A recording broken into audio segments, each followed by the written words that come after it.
Do you ever want to go enhanced? And Jesse, who knows nothing about steroids, can name off 5 steroids off the top of his head. Testosterone, cypionate, trenbolone, which can't even count. It's Mastron, D-ball, Anadrol.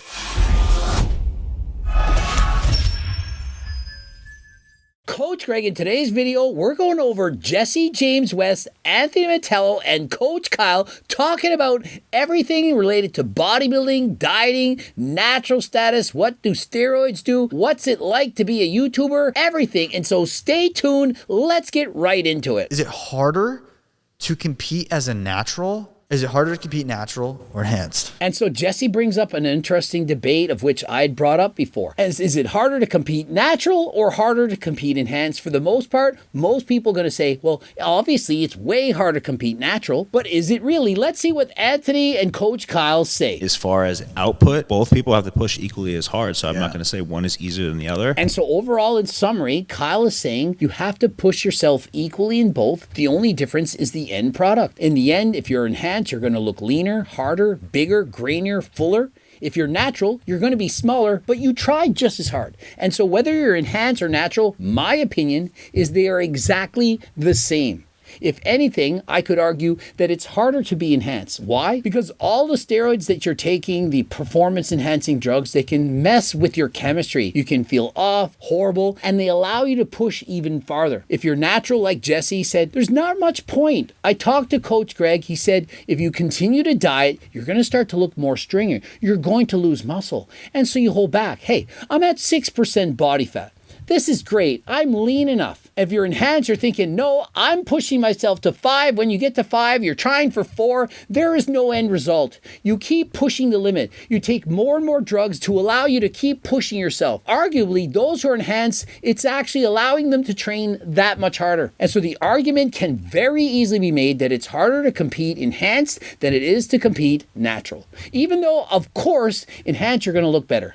But in the end, when you get enhanced, you want more, more, more. Enough is never enough, and it's a slippery slope. You might have thought, I'll do a very small cycle, and by the end of it, you can't stop. You are addicted. That certain hard, grainy look, it doesn't matter how hard you are as a worker, what kind of genetics, you just will not have that look naturally. When you get as lean as that, so when you can get a little bit leaner, not naturally, with enhancements, I think generally that you're not going to feel as good. So I guess you could say it's a little bit harder. And so think of it. Jesse got to perhaps 6% body fat and did his competition. He could have at that point said, I'm going to do another show. There's another show in 6 weeks. I'm going to go enhance this time. He could have then dieted for 6 extra weeks while being enhanced. Would have looked way better 6 weeks later, had more muscle and been leaner. But imagine the suffering. But rather than that, he continues to diet to push the envelope. And so which is really harder?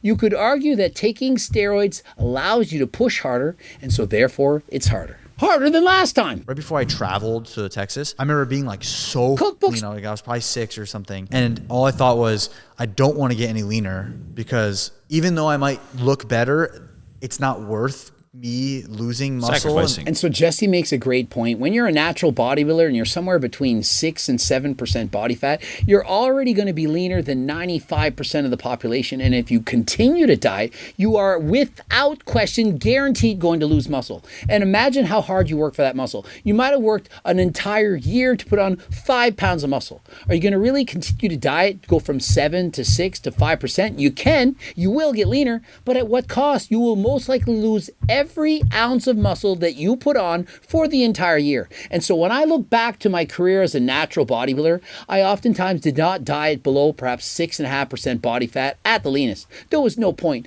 I was still winning my competitions. I was the natural overall drug-free bodybuilding champion. Why would I continue to diet?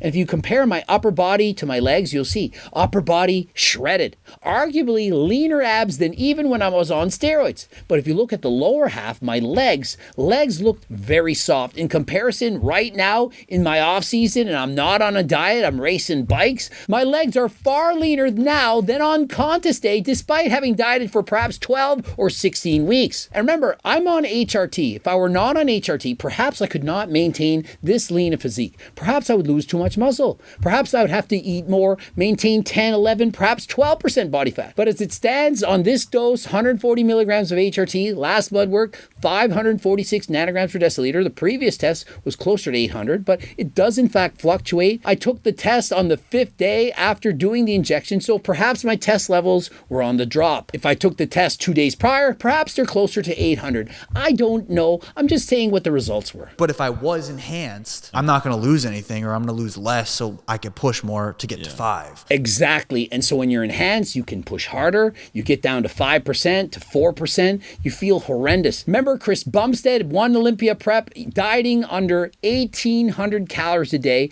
doing well over an hour, sometimes 2 hours of cardio a day.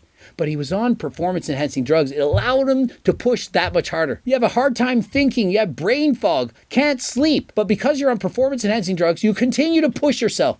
And so perhaps the drugs allow you to push too hard. Perhaps the body was never meant to go and suffer to that extent, to have that low of a body fat percentage, and so obviously very, very unhealthy. What's easier for you to coach, natty or enhanced? I think enhanced is easier, to be honest. And so Coach Kyle says it's easier for him to coach people enhanced rather than natural. Perhaps it's because they're on performance-enhancing drugs. The results are going to be a lot better. And so people are much more satisfied, happier with the end product. For me, much easier to coach natural. There are less variables. I don't have to worry about, are they holding water? Are they getting gyno? What about their acne? What am I going to do following the show? And so when you're training natural, there are much fewer variables. And so for me, when I did my 42 shows natural, as well as when I coached other athletes natural, I found natural bodybuilding to be a lot easier. Less variables, less things can go wrong. And so natural bodybuilding prep, to me, a lot easier. And so if you're watching this video and you're not sure what to do and you do want to compete, I do suggest at least start out natural. At least do several shows natural first. Learn to know what your body is like. Learn to push yourself natural.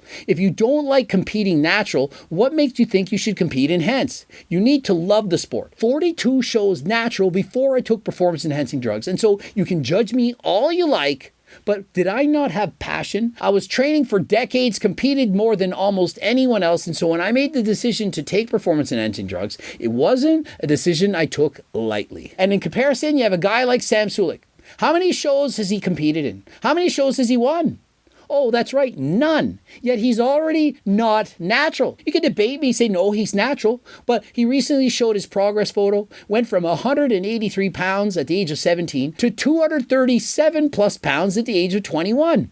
Over 50 pounds of muscle. Does he look like he put on a bunch of body fat? He's got veins in his back. He looks shredded. But he has yet to compete in a competition. Imagine one day he finally gets up on stage, does his pose, Sam Sulek, check me out, and hates it. Doesn't like the competition. Doesn't want to be on stage in front of 1,000 people in a Speedo. Perhaps he doesn't like it, never does it again. Wow, I took steroids for 5 years. I don't even like it. I'm done. I'm going back to platform diving. And so please stay natural as long as humanly possible. Imagine Sam Sulek now natural. Do you not think he would have continued to make progress? Perhaps instead of weighing 237 pounds, the guy will weigh only 207 pounds. Is that not enough? Is that not good enough? And so you can always take steroids someday. Perhaps you'll do it when you're 40. Perhaps when you're 70. But when you're a teenager, you don't take steroids. Do you ever want to go enhanced? I mean, obviously when my levels go really low or some shit, I mean, if I'm healthy and taking care of myself, I don't think they will go that low. And so yes, Jesse, you've done 2 shows now. You want to compete again. Are you tempted to go enhanced? He says, no, not really. My testosterone levels on the low side, I feel pretty good. 3 weeks following the show, my testosterone 470 plus nanograms per deciliter. That's not bad. Some people think, oh, that's low. It's under 500. Oh my goodness. Does he look like he's struggling? Does he look like he's having a problem? And this is a guy who had just finished starving himself doing a bodybuilding competition. He's still shredded, but yet his testosterone levels are close to 500. And at best, they're in the upper 500s. And so why would you need to take enclomiphene or HED? Why would you need to take HRT? Jesse looks amazing. And to think that suddenly you should take HRT, oh my God, he's a bodybuilder. You need to go on HRT. You do not. Also, I take Finasteride. You love your hair. You don't want to lose it? I'm never losing this shit. I have a whole video about it, dude. And so Jesse's on Finasteride. Some people can prevent them from going balding in the side. It's possibly going to help. I don't think you need it. There's been plenty of videos done in the past. Jesse's done a full video on this. He says he feels like his hair got fuller, thicker. I don't know. And remember, when you're on a diet starving yourself, you can in fact lose some of your hairs. If you run your hands through your hair and you're in the shower, remember, it's normal to shed up to 100 hairs in a day. And so if you see a few hairs, it's normal. You're not going bald. You don't need to suddenly go out and take Finasteride. My doctor, because he was like prescribing it, and I was like, does it affect anything, like test or anything? He's like, you could go down a hair and test. And if you are worried about your testosterone levels, please clean up your diet first, get your quality sleep, exercise, and so on. But if you still need some support, G-test, also 3-test, use code GREG, 10% off. The ingredients in here scientifically been shown to increase testosterone by up to 200, possibly even 400 nanograms per deciliter. And it's safe. It's not some drug banned by WADA like in clomiphene. And these are not the test boosters of old. Years ago, 5-10 years ago, they didn't really work, barely made any difference. But with the new research, trust me, test boosters can in fact make a difference. Click the link in the description. Don't forget code GREG. I told Kyle this already. I was like, first, I'm probably gonna want to have a kid or two until I do anything. And so Jesse says, well, first of all, before ever taking steroids, at least want to have some kids, perhaps 1 or 2 kids. After that, I may in fact change my mind. Remember, you can in fact have kids if you take testosterone. Some people can. It does affect some people, but for the most part, I know plenty of IFBB pro bodybuilders who are abusing steroids who've gone on to have children. And so don't think that just because you take something, you can't have kids. And I don't want to say it's not possible that it can prevent you from having kids, but for the most part, people who can't have kids, they already couldn't have them. Perhaps you're taking testosterone, they find out they can't have kids, but it is in fact very likely that they already were infertile before even taking testosterone. And if you do take testosterone, you can go see your doctor, get yourself tested, and they can prescribe drugs to improve your chances of becoming pregnant. Do you know anything about like steroids? The thing is that I don't. Don't. That's Can you all I name know. 5 steroids? Testosterone, cypionate. You have the ester attached. Trenbolone, we can't even count. It's Mastron, What? D-ball, Anadrol. Yeah, you're good. And Jesse, who knows nothing about steroids, can name off 5 steroids off the top of his head, also probably name SARMs. And in comparison, when I was perhaps 23 years of age, didn't even know what steroids did. When I was a kid, we heard they didn't work. If you just trained harder, that you could do just as good without steroids. Even in university of studying, wait a minute, steroids actually build muscle. Those teachers were saying that it didn't work. They actually do work. And so you can see a large discrepancy between the type of information I had when I was a kid versus what we know right now. People who are not educated are actually far more educated than they ever were. Problem is, with more education comes more people knowing about them and more temptation to use it. It's also far more readily available. When I was a teenager, early 20s, very hard to get. It wasn't like every second person knew what to do. You couldn't type in a Google search and pick up a SARM. Nowadays, you can, and so please, I caution you, don't take steroids, don't use performance-enhancing drugs. If I tore something, I will take something to heal faster. I don't think those would be like taking away your natural status. And so Jesse James says, look, I'm not going to take steroids, but if I injured myself, I am going to take peptides. I do want to heal quicker. And they ask, does that make you not natty? And the answer is yes. For the most part, the majority of peptides are not things that you can take. They do, in fact, have performance-enhancing effects. You can't even take marijuana, of all things, makes you not natty. And back in the day, even caffeine was banned. What's in your coffee? And so depending on your own moral standards, codes, some people think they're natural if they take SARMs. Are you natural if you're taking clomiphene? If it's in a pill, am I natural?